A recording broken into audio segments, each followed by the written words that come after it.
Hello everyone, my name is Kubilay Öztürk. I am a design specialist at TOFAS R&D Center. TOFAS is one of the largest automotive manufacturer in Turkey. In this project, TOFAS takes as a critical role as an end user. In this project, the use case will be about dissimilar welding of the aluminium and steel. This process will be carried out on the some cross-carbon parts. Cross-carbon is the skeleton of the dashboard, and it is generally made of the steel parts. Thanks to this project, we will replace some steel parts to aluminium parts.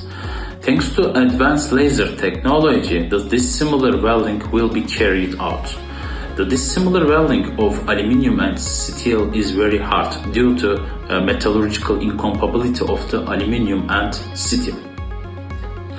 In this project, after the dissimilar welding process, TOFAS will carry out some physical, electrochemical and mechanical tests, and also some validation tests will be carried out for the usage in automotive industry.